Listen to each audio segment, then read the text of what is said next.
Class 10 का जो MCQ रहेगा वो पहला चैप्टर जो टर्म 1 के लिए हम लोग का वास्तविक संख्या, इसे अंग्रेजी में रियल नंबर कहते हैं। इसमें जो एमसीक्यू यानी मल्टीपल चॉइस क्वेश्चन, मतलब एक क्वेश्चन रहेगा और उसका 4 ऑप्शन, उसमें से 3 ऑप्शन जो है सही है। कितना सही है? एक ऑप्शन सही है, 3 गलत है। वो सही ऑप्शन को हमें चुनना पड़ेगा। तो पहला क्वेश्चन दिया गया है 1 नंबर में, देखो वास्तविक संख्या का इस प्रकार लगातार चलते रहेगा 50 क्वेश्चन।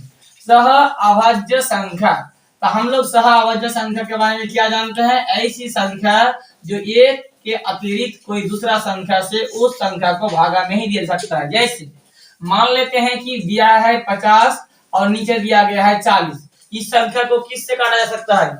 2 से काट सकते हैं, 5 से काट सकते हैं, 5 5 50 40, 10 से काट सकते हैं। तो इस प्रकार के 2 संख्याओं को हम सह अभाज्य संख्या कहेंगे? नहीं, वेरी गुड, नहीं कहेंगे। इस प्रकार के संख्या को हम सह अभाज्य संख्या नहीं कहेंगे। हम कहेंगे 3 रहता है और 5 रहता है, इस प्रकार के संख्या को हम कहेंगे सह अभाज्य संख्या, क्योंकि कोई एक के अतिरिक्त दूसरे संख्या से इसे हम डिवाइड नहीं कर सकते, भागा नहीं दे सकते। तो सह अभाज्य संख्याओं का क्या मांगा गया है? मौसा मांगा गया है। मौसा मतलब ऐसी महत्तम समवर्तक। हम लोग क्या बोले थे कि मान लेते हैं कि यही लेते हैं 3 और ये 5, तो 3 को अगर गुणनखंड करते हैं तो 1 और 3 होगा, और 5 को अगर तोड़ते हैं तो 1 और 5 होगा। अब चूंकि ये दोनों सह अभाज्य संख्या है तो दूसरा और कोई संख्या आएगा ही नहीं इसको काटने के लिए। तो तुम देखो एचसीएफ में हम क्या बताए थे?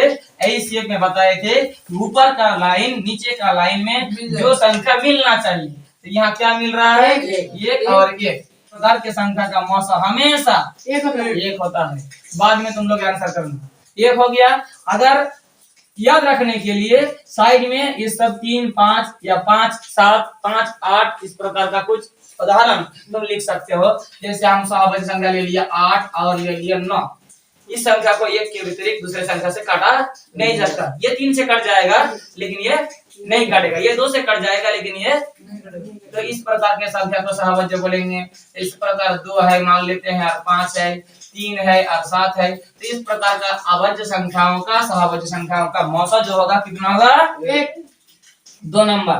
यदि 2 संख्याओं का गुणनफल, याद रखो, यदि 2 संख्याओं का गुणनफल 2166 है एवं उनका मौसा, मौसा मतलब ऐसे कितना है? 19 है, तो उनका लौसा क्या होगा? हम लोग याद करो, हम लोग बोले थे कि कोई 2 संख्या मान लेते हैं, एक संख्या x है और एक संख्या y है।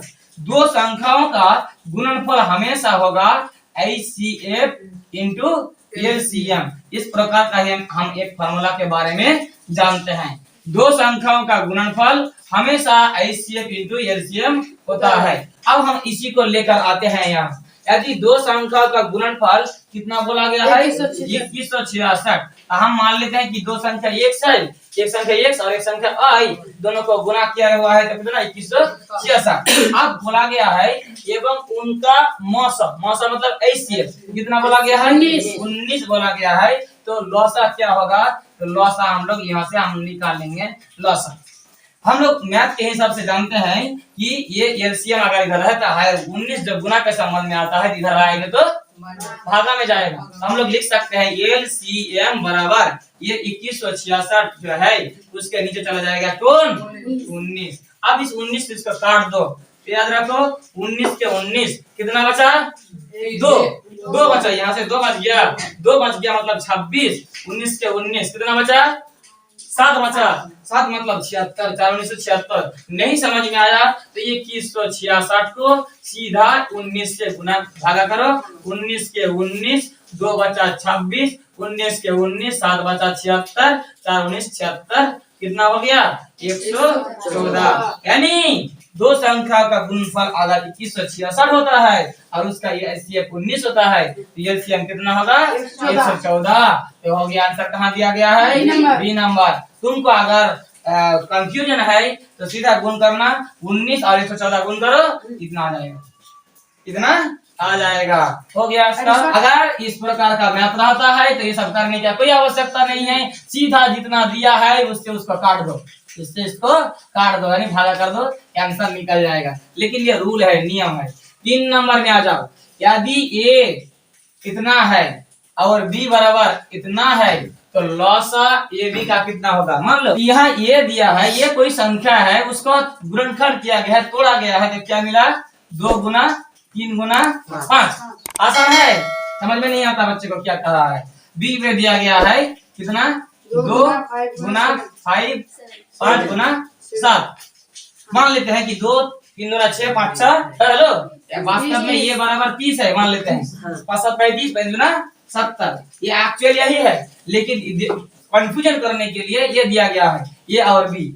आपको बताया गया है कि 30 और 70 का क्या क्या क्या लॉसा, यानी ये और बी का लॉसा। हम लॉसा में समझाए थे कि एक लाइन को पूरा ले लो 2 गुना 3 गुना 5 ले लिया एलसीएम। लॉसा जब हम लोग करेंगे तो एक लाइन को पूरा उठा लिए।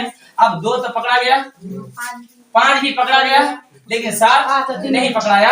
हम 7 यहाँ लिख देंगे, इसके बाद इसको गुना करेंगे, आंसर आ जाएगा 3 गुना 6 5 छक्के 30 और 30 सत्ते 21 मतलब 210। 210 तो ये सी नंबर में 210 दिया है। होगी 4 नंबर में आ जाओ। ये आसान सवाल है, इसको देख कर ही तुम लोग बता दोगे। यदि एम एक धनात्मक पूर्णांक है, धनात्मक कैसे कहते हैं पॉजिटिव यानी प्लस वाला, माइनस नहीं। तो ये अगर एक धनात्मक पूर्णांक है, धनात्मक पूर्णांक जैसे 6 धनात्मक पूर्णांक है, तो धनात्मक ही रहेगा, लेकिन विषम पूर्णांक क्या होगा। तो यहाँ देखो 4m धनात्मक पूर्णांक प्लस 2, ये भी तो धनात्मक और पूर्णांक है, लेकिन ये सम है। मुझे क्या निकालना है विषम मतलब बिजोड़, जिसे 2 से नहीं काटा सकता। 4m प्लस 4 ये भी क्या है धनात्मक विषम पूर्णांक है, लेकिन सम। ये है आंसर धनात्मक विषम धनात्मक विषम पूर्णांक। इसका आंसर इस प्रकार आराम से निकल जाएगा, मतलब कुछ करने की आवश्यकता ही नहीं है इसका। 5 नंबर में यह आसान सवाल दिया है, इस प्रकार रहेगा। कुछ क्वेश्चन रहेगा बहुत इजी, कुछ क्वेश्चन रहेगा बहुत हार्ड, और कुछ क्वेश्चन रहेगा ना हार्ड ना इजी, मतलब थोड़ा बहुत मीडियम टाइप का। ये 5 नंबर में देख लो, निम्नलिखित में कौन सी संख्या अभाज्य है। अभाज्य संख्या मतलब उसके 2 से अधिक गुणनखंड नहीं होगा। जैसे 27 का गुणनखंड क्या होगा। इसे हम 3 से काट सकते हैं, 9 से काट सकते हैं, 27 से काट सकते हैं, 1 से काट सकते हैं। इस प्रकार का संख्या अगर 2 से अधिक हो गया तो यह हो गया भाज्य। 35 भी 5 से काट सकते हैं, 7 से, 35 से, 1 से। लेकिन 1 और 13 के बिना 13 को कोई संख्या से काटा नहीं जा सकता, इसीलिए इसका गुणनखंड 2 ही है, मतलब ये अभाज्य है। 56 का तो बहुत सारा गुणनखंड है, तो ये हो गया 13 आंसर हो गया सी। तो 1 का हो गया बी, 2 का बी, 3 का सी, 4 का सी, 5 का सी हो गया।